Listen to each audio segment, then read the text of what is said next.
Bom dia, bem-vindos! O programa Ronda está começando para você que gosta de ficar muito bem informado.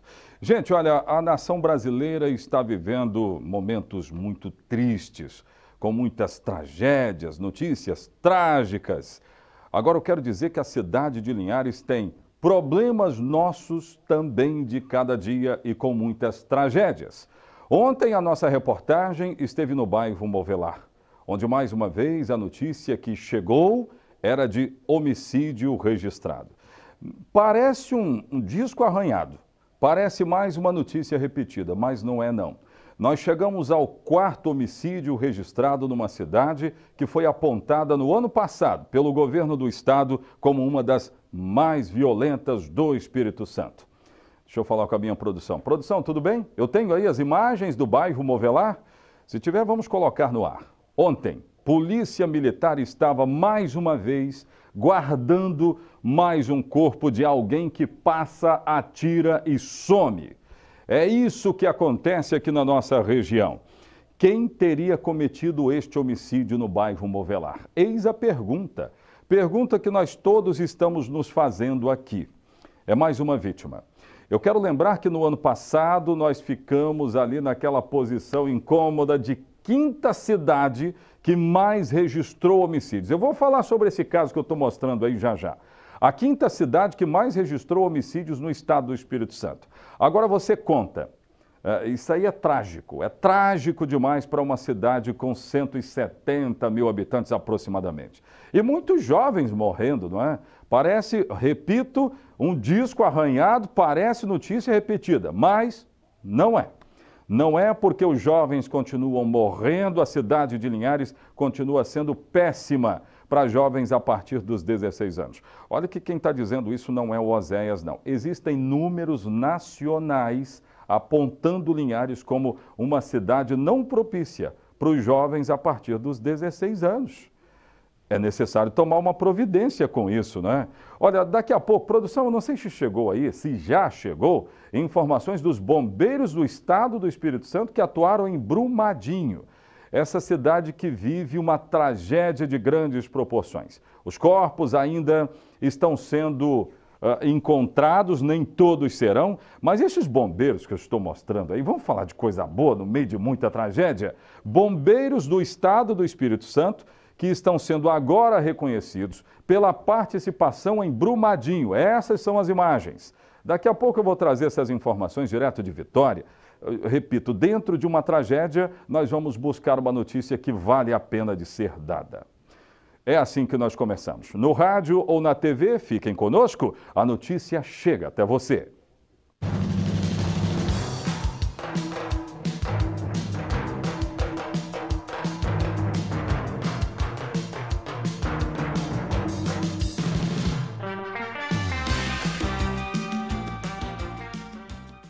Antes de chamar a primeira matéria, interaja conosco nas redes sociais. Você já está nos acompanhando no nosso canal no YouTube, Ronda da Cidade? Se não, dá só uma olhada aqui, o endereço está aqui, youtube.com/Oséias Farias. Vai lá que todas as notícias que você ouve aqui no programa Ronda ficam lá, postadas. Assim como o nosso Facebook. Vai lá, interaja conosco e deixe sugestões. Nós estamos em digital. Aliás, estamos ao vivo aí no Facebook, produção? Estamos ao vivo? Ao vivo para todo o estado, todo o Brasil pode nos acompanhar também. Tem várias pessoas do país que nos acompanham aqui na cidade de Linhares. Vamos falar então de mais um homicídio registrado. Ontem eram por volta de 1h da tarde, 1h30 aproximadamente, e aí a nossa reportagem já estava movimentada para mais um caso de muita violência. Caso que vai parar nas mãos do delegado André Costa, que tem feito excelente trabalho aqui. E o problema, eu vou dizer, não é da Polícia Civil. Não é de trabalho da Polícia Civil. A realidade da sociedade que revela a sua face cruel. Ontem, solzão danado, e nós recebemos a notícia de que alguém estava numa avenida do bairro Movelar, andando de bicicleta junto com uma outra pessoa. De repente, passa um carro. Homens desconhecidos ou homem desconhecido, a gente não sabe ainda precisar, as investigações ainda vão dizer, passa por essas pessoas e atira Até agora, matadores desconhecidos, nós não temos maiores informações porque a polícia imediatamente começou o andamento das investigações. Agora fica para nós a tarefa trágica de dar aqui essas notícias de mais um homicídio. É mais uma morte violenta que acontece na nossa região. Põe no ar. Um homem que ainda não foi identificado foi morto a tiros quando estava trafegando em uma bicicleta no bairro Movelar no início da tarde desta segunda-feira. De acordo com informações preliminares, este homem estava em uma bicicleta com uma carroça e no momento em que passava pela rua Canela, que fica no mesmo bairro, foi alvejado por disparos de arma de fogo. Ainda de acordo com populares, o carona da bicicleta conseguiu escapar, sem ferimentos. O condutor teve perfurações espalhadas pelo corpo. Conforme os primeiros levantamentos, a suspeita é de que a arma utilizada no crime possa ser uma pistola calibre 380. Os atiradores estavam em um automóvel. A polícia militar esteve no local, fez buscas nas imediações, mas ninguém foi detido. Ainda com detalhes sobre a vítima, havia uma tatuagem no corpo que deu entrada no serviço médico legal. E no antebraço esquerdo estava tatuado o nome Elma. Esse foi o 4º homicídio do mês de fevereiro até o dia 11. Os registros revelam motivos para preocupações. Em números recentes, em 2018, Linhares foi a 5ª cidade que mais registrou mortes violentas por homicídio, 70 no total, com uma população de 170 mil pessoas. Números altos. Na Delegacia de Homicídios, que investiga todos esses casos, os principais motivos estão ligados à guerra envolvendo traficantes. O delegado André Costa afirmou que o número de elucidações é grande e apontou as principais motivações. Boa parte dos homicídios, inclusive como citei sobre a motivação, está relacionado com o tráfico de drogas e acaba que não se apresenta como destaque, muito embora toda investigação tem suas circunstâncias especiais, suas circunstâncias que etiquetam aquela investigação como sendo única. Ocorre que quando aqueles crimes não estão relacionados com outras práticas delitivas, eles invariavelmente se destacam em relação ao cenário dos demais. Exemplo, o episódio envolvendo as vítimas crianças aqui em Linhares, que resultou na prisão do pastor Jorgeval. Da mesma forma, nós tivemos um homicídio recente que vitimou uma moça que foi encontrada morta no centro da cidade. Pessoas que não tinham nenhum envolvimento com práticas delitivas, que não guardavam uma relação de proximidade com a criminalidade, acabaram sendo vítimas desse crime e a investigação, sempre nesses episódios, acaba criando um destaque em relação aos demais. Pois é isso aí. Agora, coloca para mim essa lista que foi divulgada pelo governo do estado, ainda no ano passado, fazendo um fechamento do ano de 2018 no Espírito Santo, colocando os municípios que mais registraram homicídios. E a conta é sempre feita, né, levando em consideração as suas populações. Veja isso aí. A Serra é hoje o município mais populoso do estado do Espírito Santo, todo mundo sabe disso. Tem 500 mil de pessoas lá. Então, a Serra, com 500 mil de pessoas, registrou 187, números de 2018. São números oficiais, inclusive. Cariacica tem cerca de 300 mil habitantes, 400 mil habitantes, não é? e registrou 161. Vila Velha tem 350 e poucos mil habitantes, 360 e poucos mil, e aí registrou 150. Vitória tem também uma média de 320 a 330 mil habitantes, e aí registra 78. Muito próximo da capital do estado está a cidade de Linhares. Está entendendo qual é a preocupação do negócio? Está muito próximo, porque nós temos aqui 170 mil habitantes, registramos 70. Vitória, com mais de 300 mil, registrou 78. Então, são números, sim, altíssimos, que a gente precisa levar em consideração. Mas eu também quero fazer o registro de uma outra cidade aqui do norte. Pode deixar a lista lá, produção. Tira não. São Mateus, São Mateus com 60 homicídios registrados para cerca de 120 mil habitantes. Aí depois nós vamos ter, aqui no norte do estado, Aracruz com 30 e Colatina com 19. E um detalhe importante de Colatina, pode voltar aqui para mim. Recentemente foram divulgados números no mês de janeiro.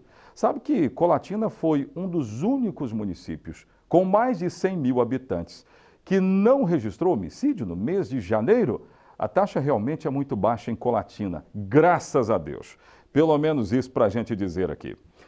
Produção, eu vou chamar um bloco de comerciais. Daqui a pouco de volta eu vou mostrar os bombeiros, mas vamos mostrar a imagem deles aí. Heróis bombeiros que foram atuar em Brumadinho, naquele encontro de corpos ou nos encontros que se repetem todos os dias. Corpos estão sendo encontrados em Brumadinho e eu quero registrar que o trabalho é intenso, é muito grande e possivelmente nem todos vão ser encontrados. Mas esses homens aí foram chamados para funções especialíssimas. Acima de tudo, representar o Estado do Espírito Santo numa boa ação, numa ação justificável. Daqui a pouco eu vou chamar essas e outras matérias aqui no programa Ronda da Cidade. Eu volto já.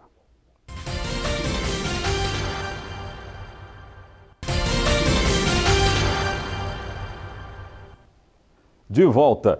A minha produção está me passando uma informação muito boa. Aliás, no meio desse emaranhado de notícias ruins, sempre chegam as notícias boas também. Sabe que tem dados revelando que o Espírito Santo é o estado mais longevo do país?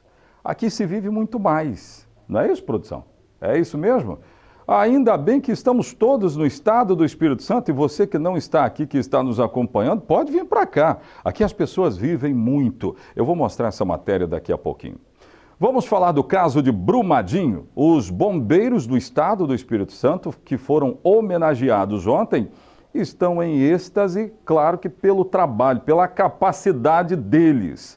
Agora, claro que estão muito tristes com tudo aquilo que viram em Brumadinho. Uma tragédia muito grande e de grandes proporções. Êxito pelo trabalho, pela capacidade dos bombeiros, mas muito tristes por causa da tragédia deste lugar, aliás, tragédia que jamais será esquecida. Produção, eu tenho essas informações? Vamos lá, põe no ar. Autoridades e familiares participaram. Os 8 bombeiros receberam do governador o certificado de destaque institucional. Casagrande destacou a importância dos capixabas nos trabalhos em Brumadinho. Nas horas de dificuldades, essa instituição é sempre buscada, lembrada e sempre está à disposição da sociedade capixaba e da sociedade brasileira. Então, assim, essa homenagem, ela resgata isso, resgata quem foi, mas também resgata a importância do bombeiro e a necessidade que a gente tem de estruturar cada vez mais essa instituição aqui no Espírito Santo. A equipe que embarcou para Brumadinho no dia 27 de janeiro foi liderada pelo capitão Afonso Amorim. 3 cães da equipe K9 também participaram dos resgates em Minas. Nossa função lá era fazer busca com cães, então tinham outras diversas funções de planejamento, de logística, de busca física com aeronaves, mas a nossa específica era a busca com cães. Então basicamente o comando de Minas Gerais do bombeiro definia para a gente alguns pontos que seriam de interesse a busca com os cães. Nós íamos até esse local e nesse local a gente indicava se tinha uma vítima ou se não tinha. Caso tivesse, a gente ajudava na intervenção, se não tivesse a gente deslocava para um próximo ponto para fazer a busca com os cães. O capitão do Corpo de Bombeiros, André Marinho, contou com a ajuda da cadela Vida, que foi fundamental para os trabalhos na região da tragédia com a barragem da Vale. Num primeiro momento, nos auxiliando nas buscas e recuperação dos corpos na superfície, que mesmo estando na superfície, em meio à lama, se tornava muito difícil a sua visualização. Com o tempo, esses corpos foram sendo recuperados e o cão se tornou muito mais importante nessa operação, considerando que esses corpos agora se encontravam profundos, né, em pontos pesquisados até 15 metros de profundidade. Então, os cães, com auxílio de maquinários pesados, foram essenciais aí para a recuperação e estão sendo, porque a operação continua, estão sendo essenciais para auxílio às buscas e para, no mínimo, aí, tentar amenizar a dor que é imensa dessa família, né? Que perder um ente querido é enorme, mas eu acredito que a gente sabe disso. Perder um ente querido e ter esse ente querido em meio àquele mar de lama, sem poder finalizar um ciclo de vida, eu acho que não tem tamanho, né? Os homens do Corpo de Bombeiros ficaram 15 dias em Brumadinho e, mesmo preparados para esse tipo de atividade, encontraram uma dificuldade: lidar com o emocional. A quantidade de familiares em volta, aquelas histórias que a gente ia ouvindo e tal, então essa era a maior dificuldade que a gente tinha de concentrar ali no ter foco no nosso serviço. A gente sempre está lá querendo ajudar e fazer o melhor possível nosso, mas quando a gente começa a escutar lá os relatos dos familiares, é a situação mais difícil, complicada, é o trato com a família, de entender aquela dor deles, né? Isso aí pra gente, a gente nunca consegue estar no lugar deles, então a maior dificuldade nossa era ver essa dor deles e nem sem poder ajudar. Só posso dizer o quê? Parabéns aos bombeiros, porque foram de um profissionalismo tão grande e tiveram a capacidade para atuar num negócio tão pesado desse que foi a tragédia de Brumadinho. Agora, eu já perguntei aqui, produção, eu já fiz essa pergunta por diversas vezes. Vocês sabem o que é que os seus filhos estão vendo nas redes sociais? Vocês sabem o que eles estão dando uma olhadinha lá, Facebook, coisa e tal? Olha essa história. Um pedófilo foi preso em Minas Gerais. Ele tinha um modus operandi muito parecido com o que eu já falei aqui. Ele criava perfis falsos, um dos modus operandi. Ele criava perfis falsos das próprias vítimas nas redes sociais e usava esse perfil para ameaçá-las. E aí essas vítimas eram obrigadas a mandar fotos nuas para essa pessoa, uma série de coisas. As acusações foram se somando a outras e outras, e este homem, de cerca de quantos anos? 32 anos, acabou sendo preso em Minas Gerais e vai responder pelos crimes praticados no estado do Espírito Santo. Eu tenho essas informações. Põe no ar. Lindomar Erivelton Fernandes, de 39 anos, foi preso na última sexta-feira em cumprimento de um mandado de prisão preventiva. A prisão foi efetuada pelo setor de inteligência da Polícia Civil em Minas Gerais, na cidade de Nova Lima. Segundo a polícia, o suspeito fazia um perfil falso da própria vítima e começava a ameaçá-la. Pedia então fotos e vídeos pornográficos. Caso a vítima não fizesse, ele começaria a espalhar boatos pela internet. Uma das vítimas é uma jovem capixaba que denunciou o crime em 2015. Na época, ela tinha 11 anos. O menor, acreditando que o envio seria suficiente para que parasse esse tipo de crime, não foi o suficiente. Ele, não satisfeito, utilizando o perfil falso criado no nome da menor, publicou esse conteúdo no Facebook e todas as pessoas do círculo da menor, infelizmente, tiveram acesso a esse conteúdo. Lindomar já foi preso em 2013 pela Polícia Federal pelo mesmo crime e em 2015, quando usava uma tornozeleira eletrônica. Em 2015, foi cumprido o mandado de busca e apreensão domiciliar na casa dele, quando verificou-se que ele estava de tornozeleira eletrônica, em função da prisão em 2013, mas não satisfeito, ele cumprindo a pena e com a tornozeleira eletrônica, foi pego com material pornográfico. Tentou fugir da residência com um pendrive e um cartão de memória no interior de um mouse. E a polícia verificou depois o conteúdo desse pendrive, desse cartão de memória, e lá observou que se encontravam novas fotos de crianças e adolescentes em poses pornográficas. Então ele foi preso em flagrante em 2015 novamente. E agora, durante um cumprimento de mandado de prisão preventiva expedido por um juiz capixaba, ele foi preso novamente e esperamos que dessa vez ele não saia tão cedo. A polícia acredita que ele possa ter feito outras vítimas. Considerando que ele utilizava o Facebook para a prática do crime, nós entendemos que podem haver vítimas do país todo, pela abrangência que essa mídia social hoje tem no nosso cotidiano. Então, e ainda mais considerando também o material que foi apreendido, que era um cartão de memória de 16 GB contendo várias imagens de crianças e adolescentes em poses nuas ou seminuas. Então a gente, sim, tem essa certeza de que essa pessoa fez mais vítimas Brasil afora. O responsável pela Delegacia Especializada de Repressão aos Crimes Cibernéticos, Breno Andrade, orienta que os pais fiquem atentos com os filhos e com quem conversam nas redes sociais. Sempre oriente e fiscalize os filhos dos senhores ao conteúdo que está sendo acessado na internet. A internet pode ser utilizada tanto para coisas boas, como infelizmente para coisas ruins também. Então é importante que o pai fiscalize, que instale, a gente dá um exemplo de um programa chamado controle parental, ou seja, o pai consegue permitir o acesso ou bloquear o acesso a determinado conteúdo na internet, né? Então, é muito importante que tenha esse diálogo, essa fiscalização, porque o trabalho da polícia é um trabalho repressivo, mas o trabalho de orientação é sempre feito pelos pais. A gente solicita que os pais atuem nesse sentido. Muito bem, nós tivemos uns problemas técnicos no finalzinho da matéria, mas deu para entender, né? Vai lá, dá uma olhada no que o seu filho está olhando nas redes sociais. De repente, seu filho está sendo ameaçado e você não sabe porque não se importa com isso. Passe a se importar com isso aí, querido. Ó, daqui a pouco de volta tem outras informações no programa Ronda da Cidade. Voltamos já.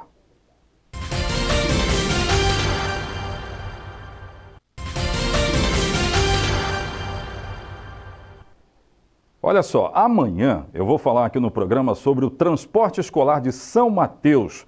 Muitos que nos assistem em São Mateus pediram para a gente falar mais a respeito disso. Nós já temos notícia, por exemplo, que quem vai trabalhar no transporte coletivo de São Mateus vai ter que passar por um processo de inspeção. Isso é muito bom, mostra a seriedade da coisa pública e a gente gosta de falar disso aqui.